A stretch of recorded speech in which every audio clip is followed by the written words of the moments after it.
Voltamos com mais um bloco do FAUSB Entrevista. Estamos recebendo aqui o professor Jonatas Peixoto. O professor Jonatas é professor de Direito, é mestrando e doutorando em Direito. Seja bem-vindo, professor, ao FAUSB Entrevista. Obrigado. Boa noite, professor. Estou à disposição. Tá certo. Professor, a gente falando um pouco do direito e dessa época que nós estamos vivendo de pandemia. Existe algum uso abusivo do direito penal, né, com as condutas dos crimes, enfim, durante essa epidemia, ou desobediência de algum decreto? Existe isso? Está acontecendo ou pode acontecer? Nós temos aí a utilização do direito penal como a última ratio, né? Nós consideramos que o direito penal ele é o braço forte do Estado, ele é a última razão. Quando as outras instâncias, as outras etapas, os outros serviços do governo não conseguiram dar resultado, dar efeito em determinada conduta, como a contenção da pandemia, aí sim nós utilizamos o direito penal. O direito penal. Sim, o direito penal ele está sendo esbulhado, né? Ele está sendo abusado nos dois crimes chamados epidemia, do artigo 268 do Código Penal, que é aquele indivíduo que infringe, né, uma medida protetiva sanitária, né, medida de contenção sanitária, e o crime mais simples é o crime de desobediência, que é aquela ordem emanada por um policial militar, por exemplo, como um guarda municipal, por exemplo, que visualiza uma pessoa a caminhar, a fazer exercícios, estar ali aglomerados, né, em um determinado grupo de pessoas, e quando é emanada uma ordem por um policial ou por um guarda, essa ordem não é acatada. A crítica professor, a gente já começa com a crítica, né? Faço primeiro uma crítica quanto ao uso do direito penal, e aí já fundamentando porque eu disse, porque ele é a última razão, né? O braço forte, porque se toda vez nós utilizarmos o remédio forte para resolver qualquer situação, na hora que nós tivermos de fato uma necessidade, nós não teremos um direito penal efetivo e forte para coagir, né? Por outro viés, nós temos aí o ataque à liberdade do ir e vir. Do ir e vir. A liberdade do indivíduo de ir e vir. E é isso que eu queria falar com o senhor.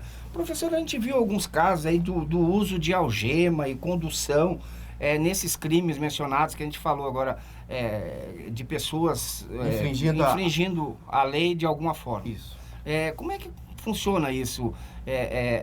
Isso é constitucional? Não está dentro das leis? Não está? Esse negócio de algemar as pessoas. Professor, tudo é muito novo, né? A gente está vivendo um mundo novo.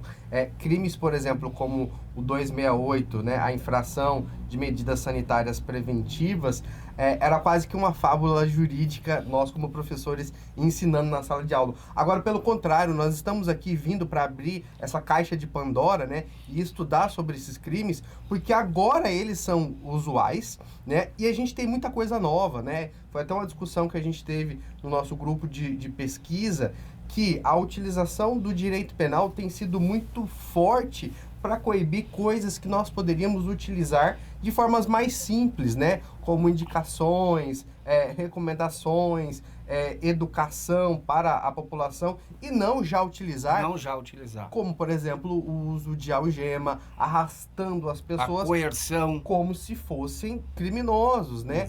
Utilizando o direito penal para moralizar uma sociedade e conduzi-la, né, de uma forma castrense, né? O senhor sabe, né, desse vocábulo castrense, né? Mas nem toda a sociedade é tão castrense assim, né? Então, esse poder coercitivo de um direito individual fundamental de ir e vir está sendo esbulhado, sim, com a utilização desnecessária, infringindo a súmula vinculante 11 do STF, como o senhor havia comentado comigo também. Então, há sim um excessivo abuso do direito penal para a contenção da pandemia do Covid-19.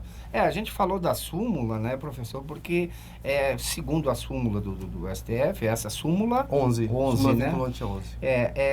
Ela prevê, por exemplo, que alguns presos, ou alguns crimes, os presos não sejam algemados. Necessariamente algemados. Justamente. Não necessariamente. E a gente vê uma contraposição agora, que é justamente utilizar uma algema para uma pessoa que está infringindo de uma maneira mais leve, né? Que Sim. não necessariamente seja alguém já julgado, enfim, Sim. né? Mas no novo cenário da advocacia criminal, essa relação aí com os crimes virtuais? Sim. Isso é uma coisa que interessa demais no meio que a gente está, no mundo que a gente está vivendo. O que é essa parte da advocacia criminal com os crimes virtuais? Sim. E só para concluir o uso da algema, professor, a gente viu recentemente uma mulher que estava sentada em uma praça, Sim. né? Ela foi algemada e foi arrastada e levada para a delegacia. Veja, talvez não seja tão necessário uma força tão enérgica como aquela. Sim, autue a pessoa, faça uma infração, o devido processo legal, né, para apurar, como o senhor disse, se de fato aquela pessoa cometeu um crime ou não. Os crimes virtuais, e aí como nós estávamos falando do 268, que é um crime que está contemporâneo, né, está em voga, os crimes virtuais, porque agora existe um distanciamento social, né, pessoal, mas virtualmente a gente se aproximou. Né? Temos as participações em lives, os encontros aí pelos grupos virtuais, né, para a gente poder ter os nossos encontros e debates e pesquisas, né?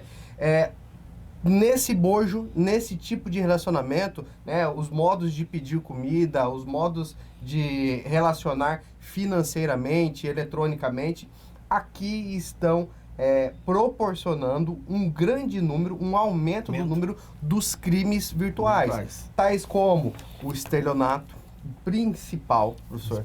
Nunca houve um número tão grande quanto os números de estelionato, que são crimes virtuais, né? Claro que são crimes presenciais, crimes reais, mas também são crimes virtuais. Temos os crimes de calúnia, difamação, a injúria, né? Que é o nosso famoso bullying. Então, sim, o esbulho, a devassa aos aparelhos celulares, dispositivos eletrônicos do artigo 154, inciso A.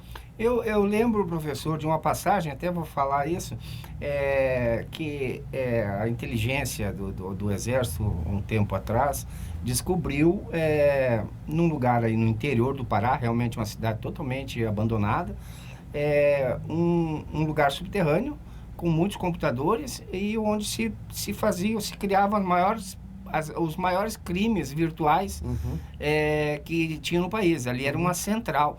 E é uma coisa interessante que alguns desses bandidos, vamos dizer, eles vão para alguns lugares bem diferentes para não serem plotados, né? Nós temos uma não ideia de que o mundo virtual não seja um mundo de crimes. Ele é um mundo de crimes contemporâneo, em voga, premente, né? E o grande problema é a identificação dos indivíduos e dos crimes.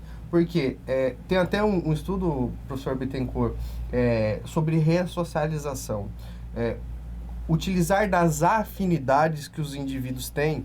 Por exemplo, um estelionatário é uma pessoa que tem um alto poder de convencimento, né?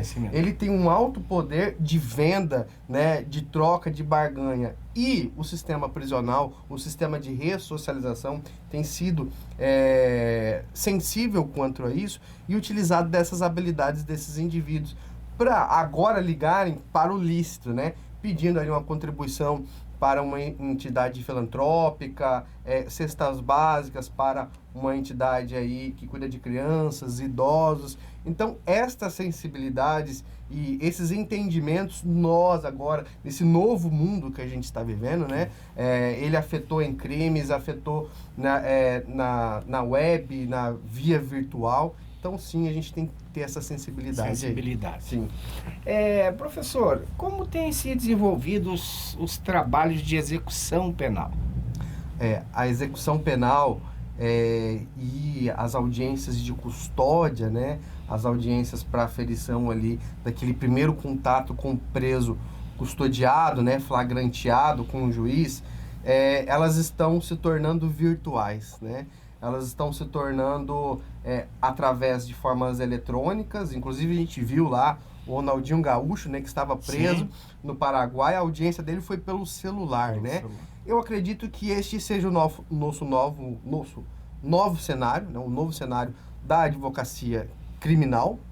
A advocacia civil, ela tem já se desenvolvido no PJE, né, no ProJude, muito bem. Agora, a advocacia criminal estava um passo atrás. Então, eu acredito que a gente vai atualizar quanto a isso, né, aos desenvolvimentos das novas tecnologias, utilizar da internet, utilizar do meu próprio escritório, né, para poder me relacionar com o juiz, para a gente poder superar esse momento aí de distanciamento social.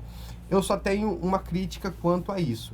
A impossibilidade de contato com o magistrado e com o calor da audiência, né? Certo. Porque um crime, ele, quando vai para a audiência de instrução e julgamento, é uma remontagem de algo que aconteceu que nunca vai ser perfeito, né, professor? Certo. O senhor foi militar, o senhor sabe que aquela história, que aquela resenha, né, que a gente faz, nunca vai ser bem remontada.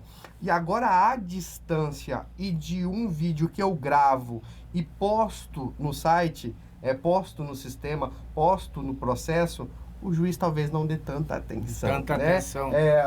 Porque não tem naquela hora que o advogado fala, enfim, que ele faz ou a defesa ou a parte de acusação, enfim, não tem aquela entonação que você dá, não tem aquela atenção, né? Justamente. Mas uma das coisas que eu queria lhe perguntar, e esse processo que está por vir agora, de digitalização, vamos dizer, dos processos, isso vai dar um pouco mais de celeridade? A celeridade, professor, ela vai vir, sim, com certeza, porque os processos estarão à disposição a todo momento de todos os envolvidos naquele processo, de todos os atores daquele processo, como o Ministério Público, Defesa e o juiz, né? Hoje, fisicamente, eu tenho que me deslocar até o fórum, fazer a carga física do processo, analisar o processo, devolver o processo. Tem algumas partes que não devolvem o processo no devido prazo legal. E a outra parte fica esperando ser devolvido. À mercê. E aí a gente está falando de um indivíduo preso, né? De um réu preso que está lá aguardando porque o Ministério Público não devolveu o processo, porque o advogado não devolveu o processo. Então, e ainda... no direito civil, a gente tem uma contagem muito ferrenha dos prazos, porque eu estou demandando com o senhor, se eu perdi o meu prazo, amanhã o senhor vai cobrar quanto a tempestividade daquele prazo. Mas se eu sou um advogado ou eu sou um Ministério Público, não tem essa cobrança enérgica e efetiva caso o Ministério Público tenha perdido o prazo, caso o advogado tenha perdido o prazo. Agora, de uma forma justa, processual, eletrônica, abriu o prazo, 5 dias, fechou, acabou. Você não tem mais. Exatamente, é isso que eu queria até entender um pouquinho. A advocacia e a justiça virtual, isso é uma coisa nova, que eu digo assim, mas que veio realmente para ficar, né, professor? Sim, é um termo até que alguns estudiosos falam da advocacia 4.0, né, que é uma evolução, que é o advogado entender dos gadgets, né, que é as novas formas de tecnologia, e aí o peticionamento eletrônico, digital, é o nosso futuro, é a nossa realidade, e aí advogados que não se atualizam, né, que não tentam se dispor à conectividade com o mundo virtual, sim, vão ficar para trás. O mundo da advocacia não é um mundo fácil, ele é gostoso, né? É desafiador, é empreendedor, mas eu devo estar também disponível a essas novas tecnologias para estar no mercado. Exatamente. Senão não vai estar no mercado mais. Tá certo. Muito obrigado ao professor Jonatas Peixoto por estar aqui no FAUSB Entrevista. Professor, vamos marcar outra hora para o senhor retornar para a gente ter esse papo. Gostei muito desse bate-papo, leve, rápido, tranquilo, estou à disposição. Parabéns à instituição, né, por disponibilizar esse espaço para a gente ter o nosso contato com o nosso aluno também, aqueles que têm afinidade com as nossas instituições. Estou à disposição, tanto nas vias da faculdade e nas redes sociais, para qualquer dúvida. Tá bom, muito obrigado. Encerramos aqui mais um bloco do FAUSB Entrevista. Boa noite.